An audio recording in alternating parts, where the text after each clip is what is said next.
Hello everyone, you're now with me, Ruben Gomez for TVS Nightline. Right. Sarawak recorded yet another highest tally for COVID-19 infections with 607 cases and 4 deaths on the first day of Ramadan. The previous highest single day tally in Sarawak was recorded on April 9th with 555 cases. Trailing behind Sarawak is Selangor with 483 cases, Federal Territory of Kuala Lumpur 133 and Sabah with 117 cases. Other states reported less than 100 new infections, while Perlis recorded none. Today also saw an additional of 1,767 new cases, resulting in an accumulative of 363,940 infections in Malaysia thus far. Around 300 to 500 healthcare workers from other states will be deployed to Sarawak to help in its fight to contain the COVID-19 in the state.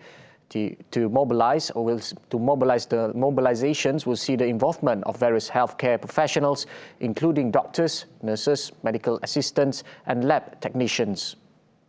Pada Januari sehingga kini, kes-kes yang direkodkan di negeri Sarawak menunjukkan bahawa ada sedikit peningkatan dan ini adalah perkara yang perlu kita selesaikan. Untuk itu, kesiapsiagaan perlu dilaksanakan dan dilakukan di setiap fasiliti kesihatan, hospital dan juga pusat ataupun pejabat kesihatan bahagian atau daerah.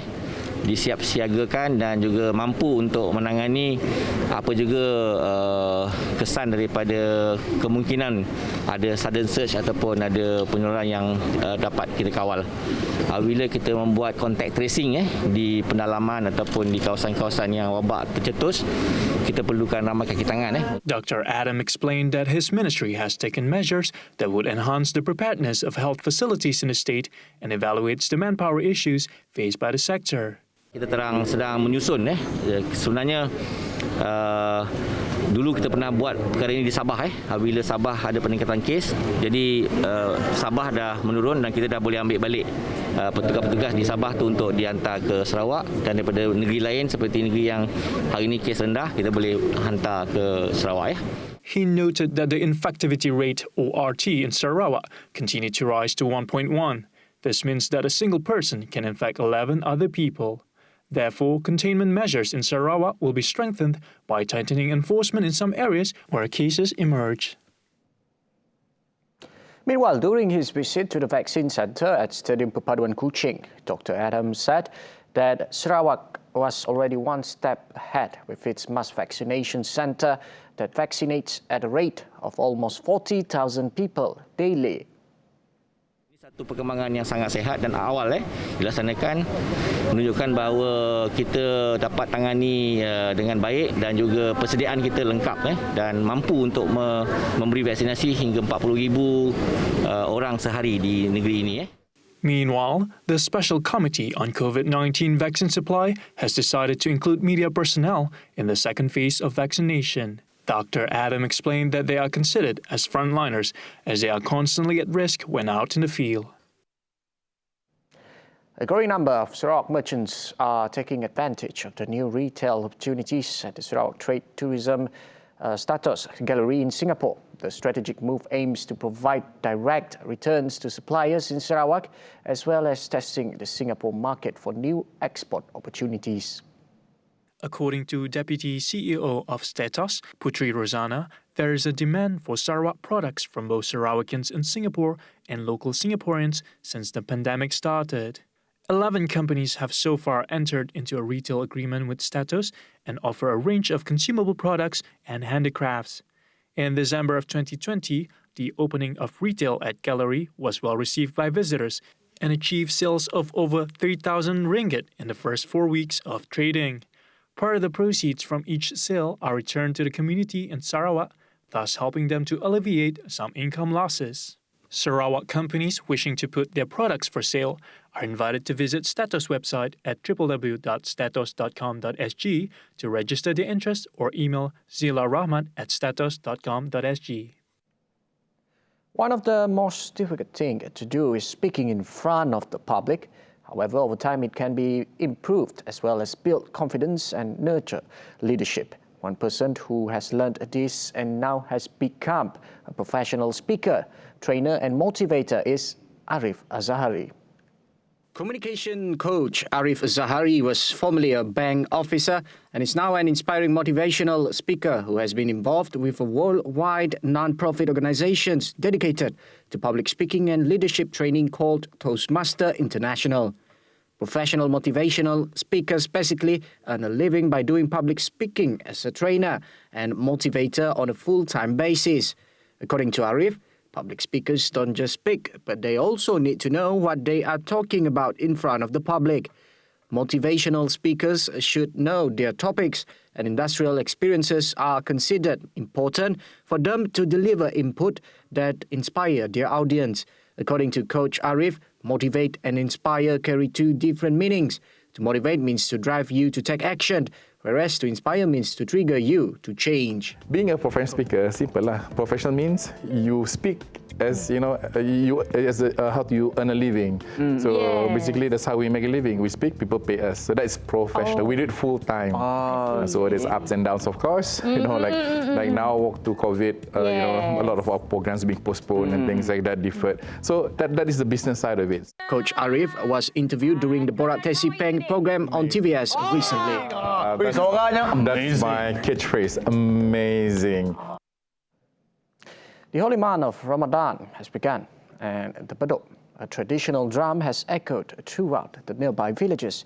This Bedok has been there since 1834, and its sound had echoed throughout the villages in the past 187 years during every month of Ramadan. Dulu juga dengar, dulu selalu dengar. Masa lagi biar-biar dengar orang nukuk Bedok, mesti lama, mesti tambi ya. Zaman kecil dulu nang rindu lah nang itu nak dengar batu maghrib terutama sekali batu maghrib lah. Tunggu dari subuh dengan isyak. Kita di kampung kan selalu hebat juga bunyi pukulannya dari orang kampung dulu. Tu kecil dulu nang suka lah dengar bunyi bedok ya bila tiba waktu berbuka ya nak. Excited lah dengar bunyi bedok cepat-cepat kita rasa nak berbuka lah. However, the sound of this drum does not only herald the beginning of Ramadan, it's also a call to prayer. Ingat apa katanya lah, tu waktu zuhur macam ni nuku, waktu maghrib macam ni nuku, waktu isyak macam ni nuku. Yang perbezaannya lagi di belakang. Bila kita nuku belakang berapa rakaat, kita dum dia mesti mau macam subuh, dum dia mesti mau dua, dum nak mukul dum dia mesti 2 kali juga subuh.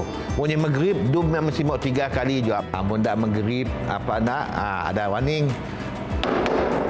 Warning dulu, bawa main.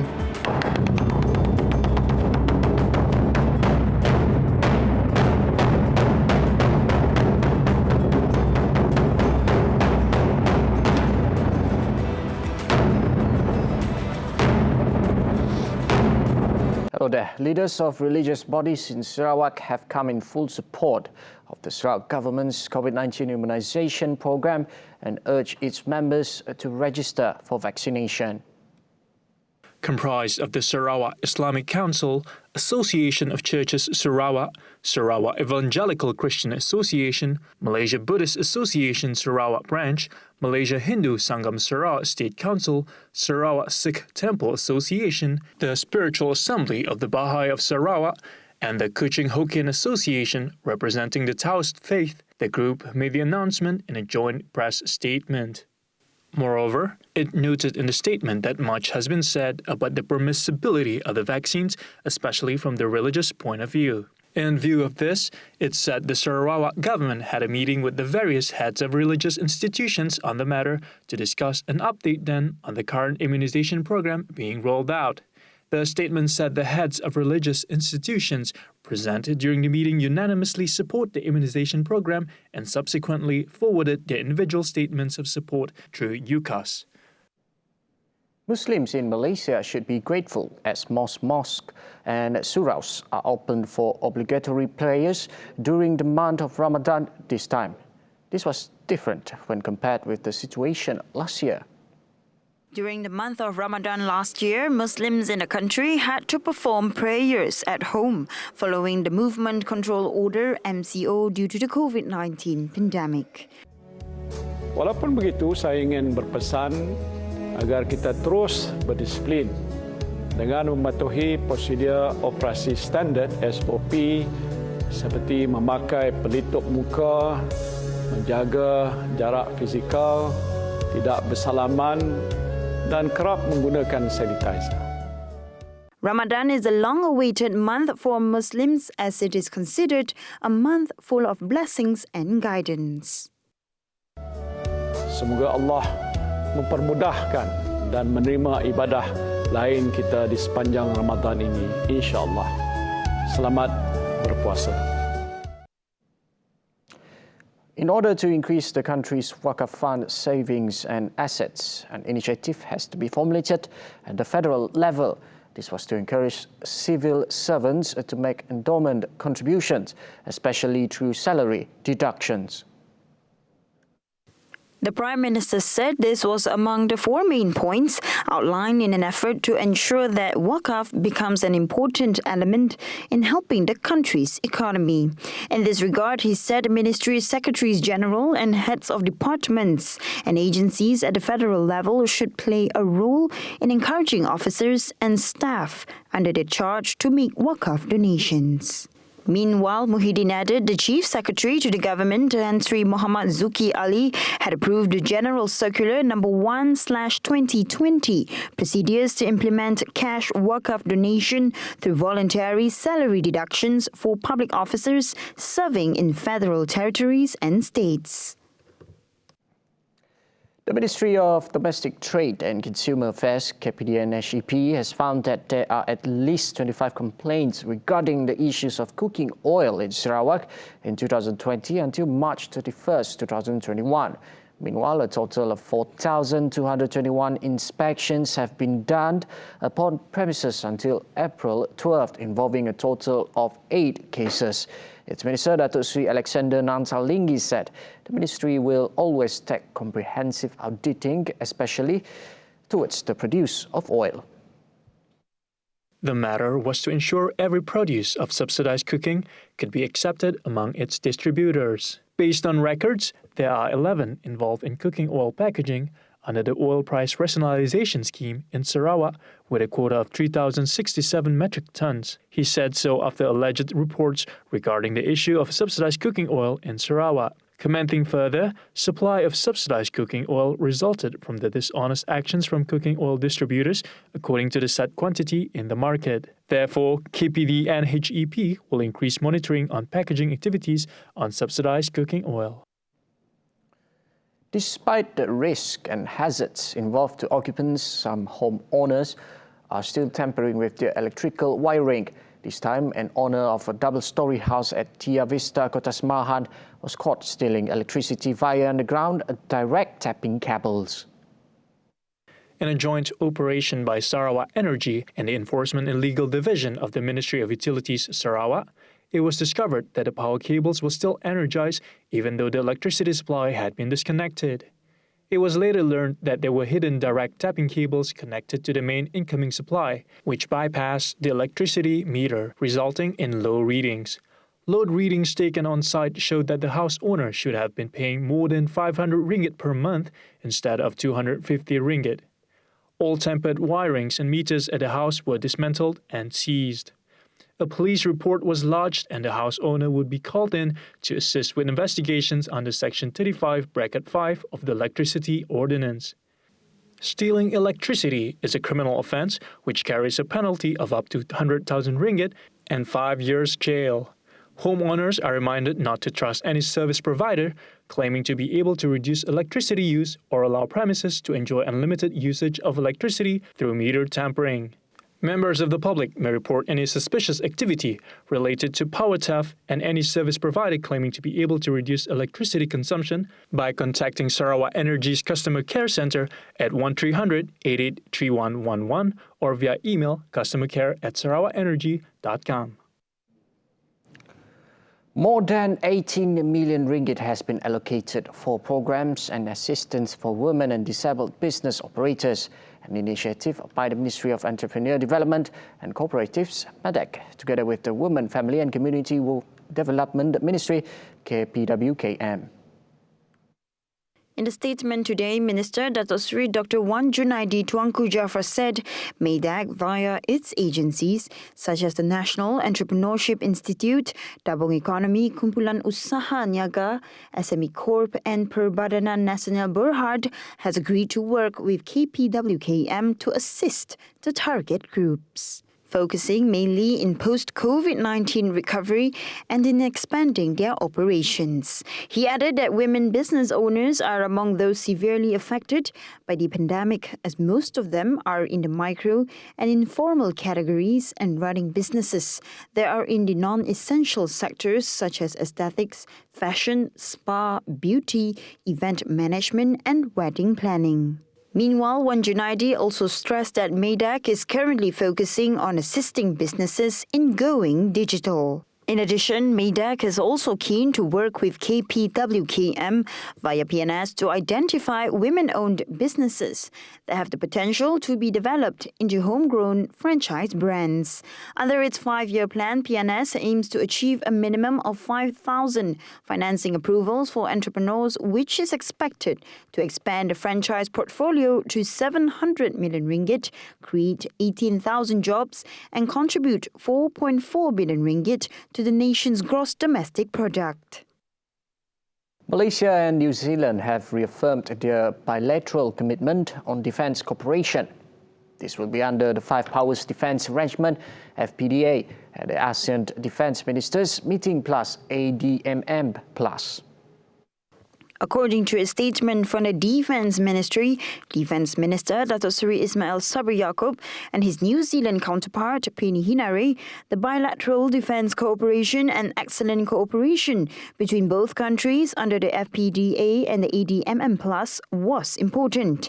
They also expressed their support to the resumption of active engagements in 2021 between the armed forces, including the conduct of training and bilateral exercises. The statement said that both ministers also discussed the need to strengthen cooperation on cyber security between the two armed forces. Apart from that, both the ministers also updated each other on the current COVID-19 pandemic situation and the implementation. And now the global news. Some of Britain's favourite words were projected onto buildings around London to mark the easing of lockdown restrictions and National Scrabble Day. Words like freedom, hope, family, reunion and beer to represent the mood of the nation were beamed in the style of the game's letter tiles onto a pub and shops. Scrabble is projecting the nation's favourite words to coincide with the lockdown lifting in the UK and National Scrabble Day. Scrabble commissioned a survey to find the words that best summed up people's feelings as months of lockdown began to be eased on Monday. The game that would eventually be called Scrabble was invented in New York by Alfred Moshe Butts, an unemployed architect during the Depression. National Scrabble Day is celebrated on his birthday. A redesigned version of this game, played in more than 120 countries in 33 languages, is being put on sale with the board rebranded from green to blue. Scrabble said lockdown has boosted sales of the game in Britain by 51.2% in 2020. Right, Yemenis welcomed another Ramadan with an ailing economy and a deteriorating health system because of the ongoing war in the country. People do not get salaries until now, all because of the aggression, and this has led to the country having 18 million people under the poverty line. However, Sana residents said they gave the Muslim holy month a great reception and people were seen flocking to supermarkets decorated for Ramadan to shop ahead of the fasting month. Yemen has been gripped with war since 2015 when a Saudi-led coalition intervened to topple the Iran-backed Houthi group. The conflict, seen in the region as a proxy war between Saudi Arabia and Iran, has killed tens of thousands of people and crippled the economy. The holy month of Ramadan started on Tuesday, April 13th, and lasts either for 29 or 30 days, depending on the lunar sighting.